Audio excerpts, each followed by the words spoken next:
scary thought here. If your child is old enough to be online, they're also old enough to be taken advantage of by criminals. On this episode of the WRAL Daily Download, we dive into what's called financial sextortion. I'm Megan Glova. Thanks for joining us. So criminals are coaxing kids into sending explicit images and threatening to share those photos unless they pay up. We're joined now by WRAL Investigates Sarah Krueger, who actually spoke with one of at least two victims that go to UNC Chapel Hill. Sarah, what was his story? Yeah, hey Megan, thanks for having me. So his story, right around finals time last semester, he says his guard was down. He was a little more vulnerable than usual because of all of the stress of college exams. He was on Instagram and he got a message from seemingly a young woman that at first it was striking up a friendly conversation. Then it turned explicit. She sent explicit photos and asked him to do the same, and he did. And immediately the tone changed and the person said, "Pay me $700 within 10 minutes or I'm sending these photos to everyone on your follower list." And were his photos ultimately shared? So as far as he knows, no, thankfully they were not shared. And so as soon as this happened, he called police, which is the right thing to do, and police told him, do not send any money. So that was good advice. That is what I have heard from law enforcement in my reporting of this is the best strategy. He blocked that account, and he also talked to his mom for support, which is great that he felt comfortable doing that and going to her, and that's another good option because this can really be very emotionally stressful. Of course, when you get a threatening message like that and that much is at stake, it, can have a serious impact on a person. And, you kind of touched on it right there, but what was his initial reaction to that threat? Probably very scary. He's messaging someone seemingly he can trust, or at least he didn't think this would happen. Yeah. Otherwise, he wouldn't set these photos. Right. I mean, he just described being really taken aback, like, whoa, what a 180, what a turn of events. And for a while, he said he actually did delete his Instagram account after this happened, but then he said now he has it back. It's the way of communication for so many people, especially young people. And he said it's such a good source of information as a college student to find out about events. So he is back on Instagram, but of course, a lot more mindful. And do we know if the profile he was talking to was fake or if the photos they were sending were even real? So we don't know for sure who the person was behind the account. The victim now thinks that actually the photos that were shared with him were probably AI-generated, AI-nudified photos, which is something we've been seeing more of recently in various cases. And the FBI says the people typically behind these accounts, they're criminals who many times are overseas and who do this as their full-time job. They cast a wide net just trying to get bites because, of course, that's the only way they can make money is if someone does fall for this, does buy into it, and pays up. And nowadays it can be pretty hard to tell, especially with AI, what's real and what's not online.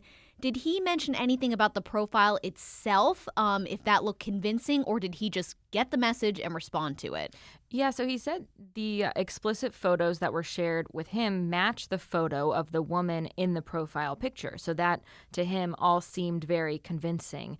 And prior to this happening to him, he was not familiar with the whole concept of sextortion. So he really didn't know that this was a possibility. He didn't know to have his guard up about this particular thing. And that's part of the reason that he wanted to share his story. He asked us, of course, not to name him, which we are certainly complying with. But the reason that he wanted to get this out there is just to let people know, these are really convincing criminals. He's a college student, not someone who would typically consider himself to be gullible, but this was just really, really convincing. And how were you made aware of not only his case, but this being one of at least two sextortion cases involving UNC students? Yeah, so we had been wanting to do a story for a while, for months now, to help raise awareness about this threat of sextortion. And had been hoping, how could we find someone who really had a personal experience with it? And one of the things that I do just as part of my reporting on an almost daily basis is I routinely check the recent crime reports for local universities. And so it was doing that, not, for any particular reason or story, that I saw on the UNC Chapel Hill crime log a case identified as extortion. And so I immediately reached out to UNC, got more details about it, and was able to get in touch with the victim and confirm that was, in fact, a case of sextortion. And just last week, I was checking the UNC crime log again and saw yet another case, a very similar situation. So that's two that I know of at UNC Chapel Hill in just a matter of months, just showing, how really, really common this is. The FBI gets thousands of reports every single year, and we're talking there just for minors and sextortion. Yeah, that's very scary. But, some good news here. When we come back, we are going to talk about what's being done to prevent crimes like these and also who is being targeted.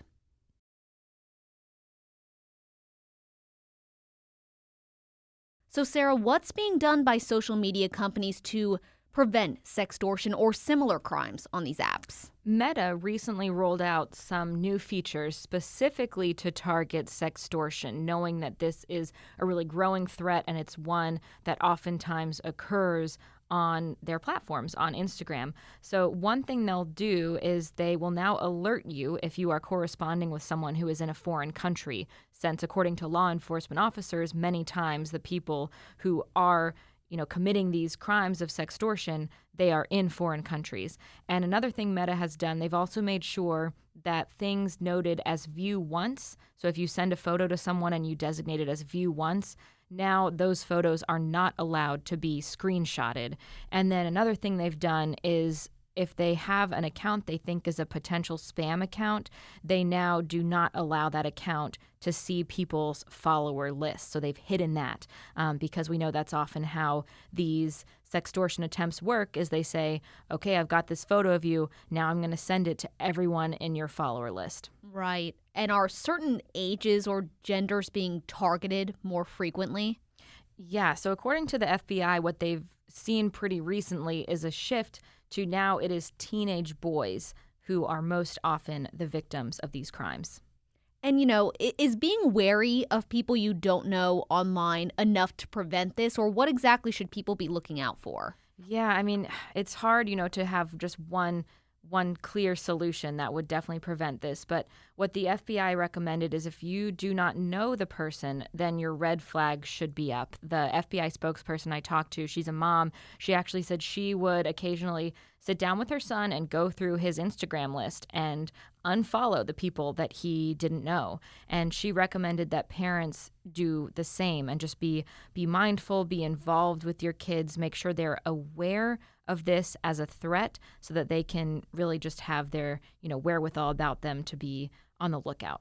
That's a good tip. And if these accounts do get through to you, we mentioned that the UNC student he ended up blocking the account and also telling a parent, but what should you do then if they do make it into the inbox? Yeah, so one thing that the FBI spokesperson told me, which may not always just be, immediately obvious, is I think a lot of people's first instinct would be, okay, delete all the messages, delete.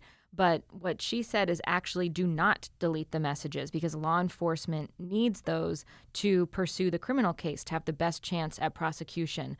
So make sure you preserve those, contact authorities, and then just really look out for, your own mental and emotional health after something that can be so traumatic, and seek the necessary support and help in whatever venue is best for you. And she also reminded us, keep in mind for the victims, you are a victim. The other person is a criminal and they are manipulative. So you just need to keep that in perspective. All right, some very good tips there in the age of social media and AI. Sarah, thanks so much. Thank you. And thank you for listening to the WRAL Daily Download. Another great way to get WRAL news is the Morning Briefing newsletter.